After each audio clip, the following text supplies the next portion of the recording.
किसी गांव में एक ब्राह्मण रहता था। वह बहुत ज्यादा नेक दिल इंसान था। हालांकि वह अभी भी नेक दिल इंसान ही था, लेकिन उन्होंने इतना दान किया कि वह खुद ही गरीब हो गया था। लेकिन फिर भी गरीब ब्राह्मण कभी अपने दानी होने पर घमंड नहीं किया था और वह हमेशा से ही दान करता रहा था। अब वह बहुत ज्यादा गरीब हो गया था, लेकिन फिर भी उसे अगर एक रोटी भी दान करने के लिए मिल जाता तो वह दान करने से पीछे नहीं हटता था। ब्राह्मण ऐसा दानी था जो कि अपने दान करने के लिए खुद ही गरीब हो गया था। ब्राह्मण ने सोचा था कि अगर मैं इतना ज्यादा दान करूंगा तो भगवान जरूर मदद करेंगे। काफी दिन बीत जाने के बाद भी उनका कोई पुत्र या पुत्री नहीं हुआ था। फिर भी वह हमेशा भगवान के नाम पर दान करते आ रहा था। ब्राह्मण की उम्र बहुत ज्यादा हो गई थी और वह बहुत ज्यादा बूढ़े हो चुके थे। उनके पास खाने पीने के पैसे नहीं बचे थे। अब उनसे किसी भी तरह का काम नहीं हो पाता था और उसकी नौबत भूखे मरने की हो गई थी। तभी दूर गांव में ही किसी ने कहा कि एक सेठ है जो कि ईमानदारी खरीदता है, उसके बदले में वह बहुत सारा धन दौलत देता है। ब्राह्मण सोचा कि मेरे पास तो बहुत सारा ईमानदारी है, जिसे बेचकर हम कुछ न कुछ खरीद लेंगे।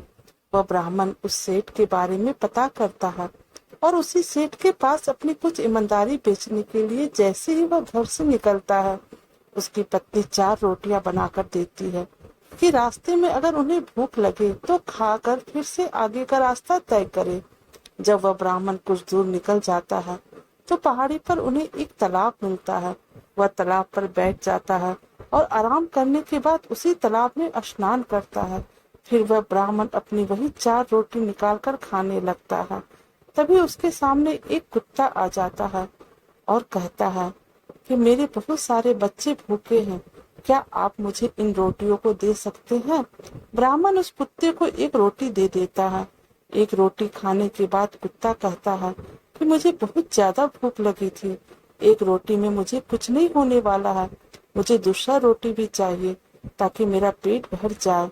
और उसके बाद ब्राह्मण दूसरा रोटी भी दे देता है और उसी तरह दूसरा रोटी भी कुत्ते को खिला देता है।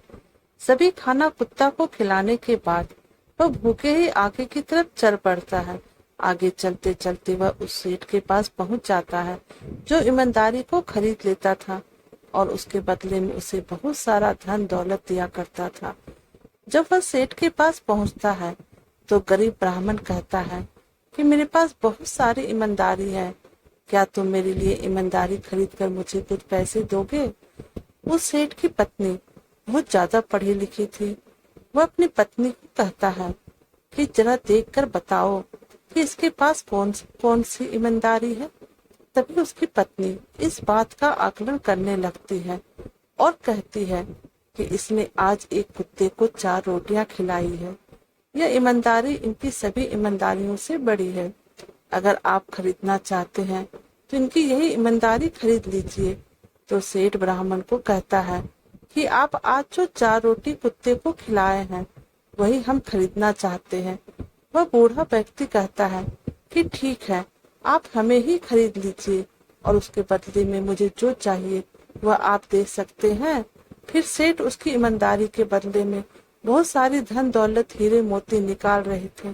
तभी वह ब्राह्मण कहता है कि रहने दीजिए, मुझे किसी प्रकार का कोई भी धन दौलत नहीं चाहिए, ना ही मैं ईमानदारी को आपके पास भेजूंगा। उसके बाद वह सेठ कहता है कि ठीक है, आपकी मर्जी, आप भेजे या ना भेजे, इसका फैसला आप कर सकते हैं। फिर वह जिस रास्ते से गया था उसी रास्ते से वापस आने लगता है। रास्ते में वही तालाब दिखता है जहाँ पर उन्हें रोटियां खाने के लिए निकाला था। ब्राह्मण जब उस तालाब पर पहुंचता है तो वह वहां से पत्थर के टुकड़े तथा बहुत सारी लकड़ियां अपने रुमाल बांध लेता है और घर लेकर चला जाता है और अपनी पत्नी से कहता है कि यह लो हीरे मोती, इसको सही से रखो। उसकी पत्नी को हीरा मोती देखना बहुत जरूरी हो गया था, क्योंकि उन्हें यकीन नहीं हो रहा था। जैसे ही ब्राह्मण किसी काम से बाहर घूमने के लिए जाता है, वैसे ही पत्नी रुमाल को खोलकर देखने का प्रयास करती है। जैसे ही वह उस रुमाल को खोलती है और देखती है कि तो वह आश्चर्यचकित रह जाती है, क्योंकि उसमें बहुत सारे हीरे मोती इत्यादि इत्यादि महंगे सामान थे। जैसे ब्राह्मण घर आता है, उसकी पत्नी कहती है कि रुमाल में तो बहुत सारे हीरे मोती हैं, आपको कौन सा काम किया है जो आपको इतना सारा हीरा मोती मिला है। यह बात सुनकर ब्राह्मण को अपनी बीवी की बात पर यकीन नहीं होता। वह कहता है कि जाओ रुमाल लेकर आओ, हम देखेंगे कि इसमें क्या है। पत्नी जाती है और रुमाल लेकर आती है। जब ब्राह्मण रुमाल को खोलकर देखता है तो वह आश्चर्यचकित रह जाता है, क्योंकि उसमें बहुत सारे हीरे मोती रखे हुए थे और वह हीरे मोती का इस्तेमाल करके बहुत ज्यादा अमीर हो जाता है और अपने परिवार का पालन पोषण करने लगता है। तो दोस्तों, आपको हमारी कहानी कैसी लगी प्लीज कमेंट कीजिएगा और प्लीज हमारे चैनल को लाइक और सब्सक्राइब कर दीजिएगा। Thank you.